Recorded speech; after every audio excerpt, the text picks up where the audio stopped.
Assalamualaikum warahmatullahi wabarakatuh. Rekan-rekan ASN, berjumpa kembali dengan saya Neti Herawati dari Badan Kepegawaian dan Pengembangan Sumber Daya Manusia Kabupaten Sumedang. Kali ini kita akan membahas mengenai pengembangan kompetensi PNS melalui tugas belajar dan izin belajar. Tentunya banyak dari rekan-rekan yang ingin mengetahui mengenai persyaratan, prosedur, dan mekanismenya. Saya akan coba menjelaskan. Yang pertama ini daftar isi ya. Kita mulai dari dasar hukum, kemudian tujuan pemberian tugas belajar dan izin belajar, definisi, persyaratan, prosedur, dan link pengajuannya. Kemudian ini dasar hukumnya, kita mulai dari Undang-Undang Nomor 5 Tahun 2014 tentang ASN, kemudian PP 11 Tahun 2017 sebagaimana telah diubah dengan PP 17 Tahun 2020 tentang manajemen PNS. Kemudian Perlan RI nomor 10 tahun 2018 tentang pengembangan kompetensi PNS. Kemudian Peraturan Bupati Sumedang nomor 22 tahun 2016 tentang pemberian tugas belajar dan izin belajar bagi PNS di lingkungan Pemda Kabupaten Sumedang. Dan yang terakhir yaitu Peraturan Bupati Sumedang nomor 108 tahun 2020 tentang pengembangan kompetensi terintegrasi. Kemudian ada juga Surat Edaran Menpan RB nomor 20 tahun 2019 dan nomor 4 tahun 2013. Dan mengenai jenis dan bentuk pengembangan kompetensi ASN ini ada berbagai jenis. Yang pertama pendidikan formal yaitu melalui tugas belajar dan izin belajar. Ini yang akan nanti kita bahas lebih dalam. Kemudian yang kedua itu pendidikan dan pelatihan klasikal, yaitu diantaranya pelatihan prajabatan, kemudian kepemimpinan, ada pelatihan kepemimpinan untuk pengawas, pelatihan kepemimpinan administrator, dan pelatihan kepemimpinan nasional tingkat 2. Kemudian ada juga pelatihan fungsional untuk para pejabat fungsional dan pelatihan teknis. Kemudian yang ketiga itu pelatihan non-klasikal. Ini contohnya seperti internship atau magang, kemudian bintek-bintek, sosialisasi, seminar, workshop, coaching, mentoring, dan lain-lain.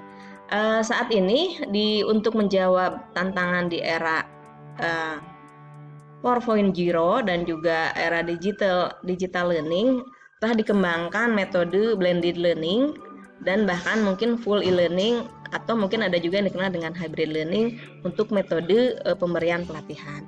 Selanjutnya kita akan membahas mengenai fokus kepada tujuan tugas belajar dan izin belajar ya, yang seperti tadi disampaikan.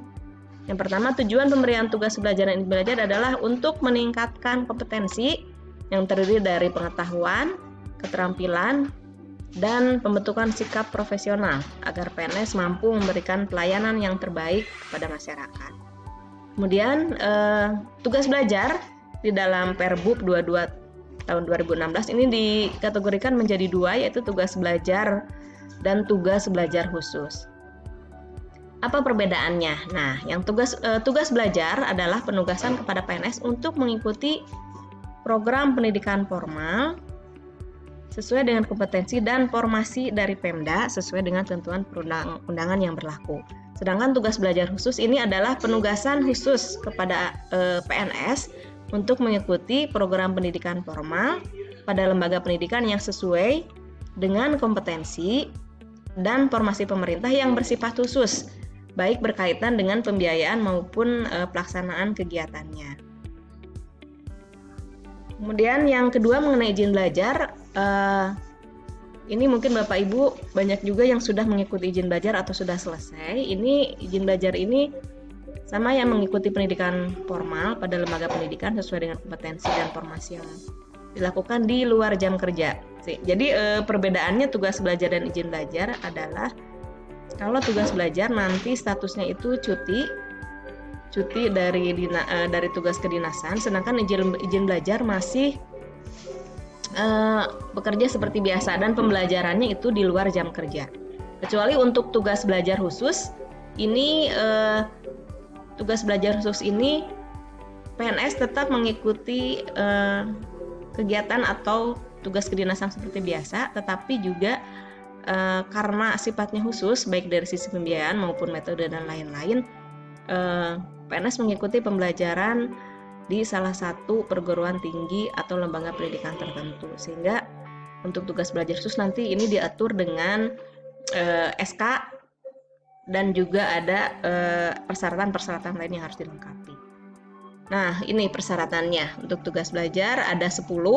Bapak Ibu untuk lebih jelasnya bisa mengunjungi website BKPSDM untuk mengenai persyaratan tugas belajar, izin belajar, dari mulai masa kerja PNS paling kurang 1 tahun terhitung sejak diangkat sebagai PNS. Kemudian sampai ke ini ada 10 ya, 10 persyaratan. Nah, persyaratan izin belajar juga ada. Nanti Bapak Ibu juga bisa lihat di website BKPSDM untuk lebih lengkapnya, SOP-nya seperti apa, kemudian juga penyelesaiannya berapa lama, dan siapa yang bisa dikontak untuk Bapak Ibu memproses izin belajar maupun tugas belajar. Ada di website BKPSDM. Silakan Bapak Ibu bisa browsing. Kemudian dokumen-dokumennya apa saja, Bapak Ibu juga bisa lihat ya di website. Nah, prosedurnya hampir sama ya, pemberian tugas belajar dan izin belajar. Yang pertama itu adalah usulan dari perangkat daerah dengan melampirkan dokumen persyaratan. Kemudian kami diverifikasi. Setelah selesai tidak ada masalah, dokumennya lengkap, diproses, ditandatangan oleh pejabat yang berwenang. Ini untuk S1 oleh Kepala Bidang Pengembangan Kompetensi, untuk S2 untuk izin belajar ya, untuk S2 ini oleh Pak Kaban, dan untuk S3 oleh Pak Sekda dengan mendapatkan rekomendasi dari Pak Bupati. Sedangkan untuk SK tugas belajar semuanya ditandatangan oleh Pak Sekda atau PYB ya, sebagai pejabat yang berwenang. Untuk link pengajuannya, Bapak Ibu tidak usah ngingkik gitu ya ke kantor, bisa Bapak Ibu menyampaikan melalui Google Form, yaitu di bit.ly izin belajar Sumedang atau di GGGG izin belajar Sumedang. Sedangkan untuk surat keterangan memiliki ijazah ada di bit.ly SKTMI Sumedang atau GGG SKTMI Sumedang. Di e-office juga sudah tersedia fitur untuk pengajuan izin belajar. Bapak Ibu bisa silahkan mencoba. Ada di pengajuan surat, nanti ada fitur izin bersekolah. Bapak Ibu bisa mengupload dokumen-dokumennya di e-office. Nah, ini tadi perbedaan tugas dan izin belajar. Yang pertama, izin belajar diberikan kepada PNS yang melanjutkan studi dengan biaya sendiri dan tanpa meninggalkan tugas pokok. Sedangkan tugas belajar diberikan kepada PNS yang melanjutkan studi dengan menggunakan anggaran negara atau institusi lain dengan konsentrasi penuh untuk belajar dan dibebas tugaskan dari tugas pokok pegawai yang bersangkutan. Nah, ini hal-hal yang perlu diperhatikan. Yang pertama, linearitas bidang ilmu dan relevansinya terhadap tugas dan fungsi Bapak Ibu ya. Jadi misalnya untuk pejabat fungsional, misalnya guru, S1-nya misalnya bahasa Indonesia atau matematika. Nah, melanjutkan S2-nya diharapkan juga ke bidang yang sama. Atau misalnya bidang kesehatan, harus memperhatikan linearitas bidang ilmu yang ditempuh nanti. Kemudian yang kedua, harus memilih perguruan tinggi yang telah mendapat izin penyelenggaraan dari Kementerian Ristekdikti, dan juga yang paling penting yaitu akreditasinya minimal B sesuai surat edaran dari Menpan nomor 23 tahun 2014. Kemudian mengenai pencantuman gelar.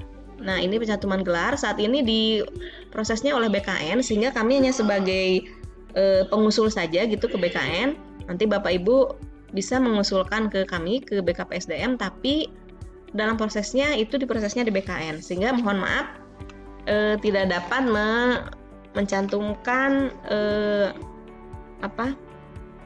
batas waktu yang jelas gitu ya untuk pencantuman gelar, untuk terbitnya SK pencantuman gelar, karena kami terkait dengan SOP di BKN.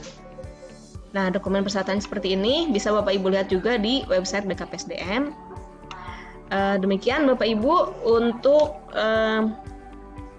sosialisasi mengenai pemberian tugas belajar dan izin belajar bagi PNS. Semoga bermanfaat dan bisa Bapak Ibu ikuti. Untuk